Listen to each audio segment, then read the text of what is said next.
Projector blur થઈ જાય છે, અવાજ નથી આવતો, ગરમ થઈ જાય છે. આજે આ વિડીયોમાં હું વાત કરીશ પ્રોજેક્ટરની આવી 5 કોમન પ્રોબ્લેમ અને એના ઈઝી સોલ્યુશન પણ, જેથી આપનું પ્રોજેક્ટર રહે એકદમ નવા જેવું. નમસ્કાર, welcome to CD vision of YouTube channel. આ યુટ્યુબ ચેનલમાં પ્રોજેક્ટરની દુનિયાની સારી એવી માહિતી અને એ પણ આપણી સરળ ગુજરાતી ભાષામાં. તો મિત્રો, આજનો આપણો ટોપિક છે પ્રોજેક્ટરને લગતી 5 કોમન પ્રોબ્લેમ અને એના સોલ્યુશન પણ. તો ચાલો શરૂ કરીએ આજનો ટોપિક. આ વિડીયો પૂરી જોજો, કારણ કે લાસ્ટમાં હું તમને એવી ટીક આપીશ કે જેથી આપનું પ્રોજેક્ટર છે એ 2 ગણું વધારે ચાલે. હવે મિત્રો, પ્રોજેક્ટરની પ્રોબ્લેમની વાત કરીએ તો પહેલી જ પ્રોબ્લેમ આવે છે ઇમેજ બ્લર અને આઉટ ઓફ ફોકસની. હવે એમની પાછળના કારણ શું છે એમની ચર્ચા કરીશું, પછી એમના સોલ્યુશન જોઈએ. એમાં છે લેન્સમાં ડસ્ટ જામેલી હોવી. જો પ્રોજેક્ટર પહેલા વ્યવસ્થિત ચાલતું હોય અને પછી પાછળથી પ્રોબ્લેમ આવતી હોય તો એમનું કારણ છે લેન્સમાં ડસ્ટ જામેલી હોવી. પછી છે પ્રોજેક્ટર રોંગ ડિસ્ટન્સ ઉપર હોવું, કે પ્રોજેક્ટરની જે ડિસ્ટન્સ યોગ્ય હોવું જોઈએ એ ડિસ્ટન્સ પર ન હોય. એમનું જે ફોકસ વ્હીલ છે એ પ્રોપરલી એમની વ્યવસ્થિત સેટ કરેલું ન હોય તો પણ આ પ્રોબ્લેમ આવી શકે છે. હવે વાત કરીએ એમના સોલ્યુશનની. પહેલા તો પ્રોજેક્ટરનો લેન્સ છે એમને સોફ્ટ માઇક્રોફાઇબર ક્લોથથી સાફ કરવું. ખાસ ધ્યાન રાખવું કે જે સાફ કરવા માટે જે ક્લોથનો ઉપયોગ કરીએ એ સાફ અને વ્યવસ્થિત હોય, જેથી કરી અને લેન્સ ઉપર ક્રેચીસ ન આવે. બીજું છે પ્રોજેક્ટરનું જે ડિસ્ટન્સ છે, એમનો જે થ્રો રેશિયો છે, એમને વ્યવસ્થિત કેલ્ક્યુલેટ કરી અને લગાવવો, જેથી એમનું જે ફોકસ છે એ વ્યવસ્થિત સેટ થઈ જાય અને પ્રોજેક્ટર બ્લર ન થાય, આઉટ ઓફ ફોકસ જે થાય છે એ ન થાય.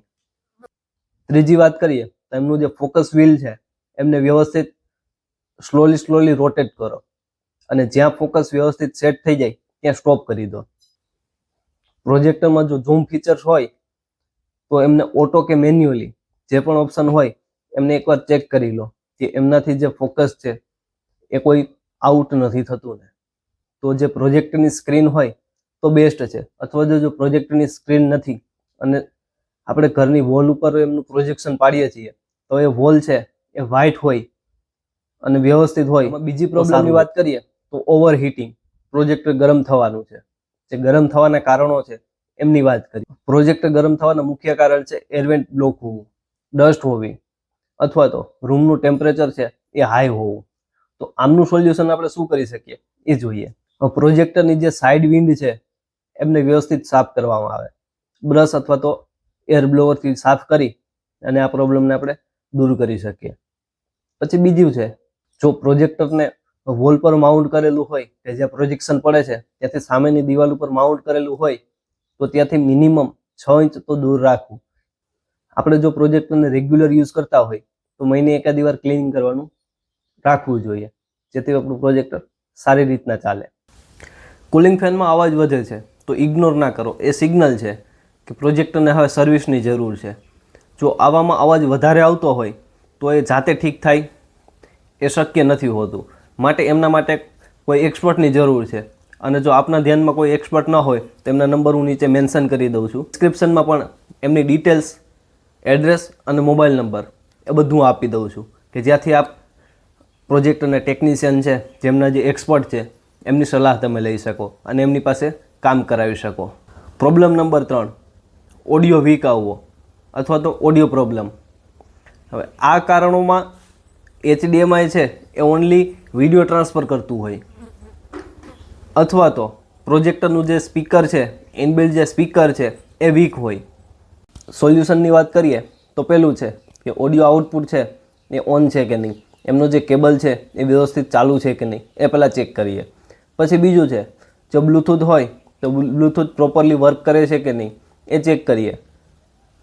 પછી બીજું છે ARC સપોર્ટ હોય તો એમનો યુઝ કરીએ. HDMI ARCથી ઓડિયો ક્વોલિટી સારી આવે છે અને જે લેગ છે એ નથી આવતો. જો એક્સટર્નલ સાઉન્ડ બાર હોય તો એ કનેક્ટ કરીએ તો એમાં સાઉન્ડ ક્વોલિટી આપણે સારી મળે છે અને જે બ્લૂટૂથથી જે એમના જે પ્રોબ્લેમ છે એ સોલ્વ થઈ જાય. જો ARC ન હોય તો બ્લૂટૂથથી કનેક્ટ કરી શકીએ. આના માટેનું બેસ્ટ કોમ્બિનેશન છે એમેઝોન ફાયર સ્ટિક અને બ્લૂટૂથવાળું સાઉન્ડ બાર. આ બેસ્ટ રહે છે હોમ થિયેટર માટે કે પ્રોજેક્ટર માટે. કે ફાયર સ્ટિક છે એ બ્લૂટૂથ સાઉન્ડ બાર છે કે બ્લૂટૂથવાળા સ્પીકર છે એમની સાથે કનેક્ટ થઈ જાય અને ઓડિયો ક્વોલિટી અને વિડીયો ક્વોલિટી છે એ સારી મળે છે. ચોથી પ્રોબ્લેમ જોઈએ તો એ છે પાવર ટર્નિંગ ઓફ. કે પ્રોજેક્ટર છે એ પાવર સ્ટાર્ટ નથી થતું, પ્રોજેક્ટર છે એ ઓન નથી થતું. મુખ્ય બે કારણ હોય છે. કાં તો એમનો જે કેબલ છે એ ખરાબ હોય, જ્યાંથી પાવર આવે છે એમાં કોઈ પ્રોબ્લેમ હોય, અથવા તો ઇન્ટરનલ જે પાવર સોકેટ છે અથવા તો પાવર સપ્લાય છે એમાં કોઈ પ્રોબ્લેમ હોય.